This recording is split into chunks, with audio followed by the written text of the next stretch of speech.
Hi everybody, short little video, 8.3, chapter 8.3, line graphs. Here we are, you need to set up your book to take some notes. 8.3, line graphs. Here are some key ideas from it. Line graphs are about points on the graph that are joined with a line segment. That's it. You've seen them before, you'll see them again. Another key point they had, time is often shown on the horizontal axis, so look out for that one. So they were in here in the book. I'm going to go between the books a little bit as we show you some of those sort of things there. So key ideas here.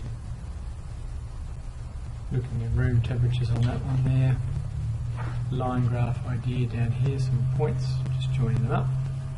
And one here where they show you about time being on the bottom. Time moves along, so that way it's travelling along. Closer look though at the next one here, which is drawing a line graph. Their example number 4. They've got information at the top there about the hours of the time and the temperature. So they give you that information in a table, and your job would be to take it and put it in a graph. So you'd use the headings on the side here for labels on your graph, or axes of your graph, and they've got it. Here they had time, and put time down the bottom. Temperature, temperature up the side. They've gone with the same information in the time section, so 9, 10, 11, got the hours there. Then they had the temperatures, and they put a dot. The very first temperature was 10 degrees, so that's where they started it. Next reading was at 10 o'clock, 15 degrees. So they put that there. They put the dots in, and afterwards you come along with the ruler, rule them up. Pretty simple so far.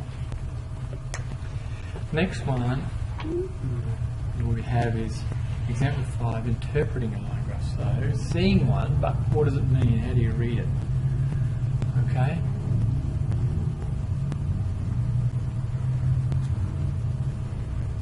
This is a travel graph. So someone going on a journey, someone taking a trip. But it's actually about a cyclist, a person riding a bike. Again, they've got the time across the bottom. This time distances up the side there, so they are the axes. And if you have a look, time, there's no time. The person hasn't started yet, so that's 0. And they haven't gone anywhere, so that's still 0. Over the first hour, they went to this point. 15 kilometres. So the line is drawn straight from the 0 to the 15. Something must have happened here. A whole hour went by, but they didn't go anywhere. Wonder why that is. And then in the next point goes from 2 way out here to 5, and the line is joined up there. Now some of the questions are, how far did the cyclist travel in total? Well, you can follow out how far they've gone. 30, it's the furthest point. How far did the cyclist travel in the first hour? So hour 1, number 15. What's happening in the second hour? Now this is an interesting part. Nothing's happening. Maybe they were tired, maybe they're having a rest, maybe it was time for a drink. But they didn't travel any distance, so no distance happened. When is the cyclist travelling the fastest? Well, this slope here, it's sort of going up quite steady, but this slope here is really, really steep.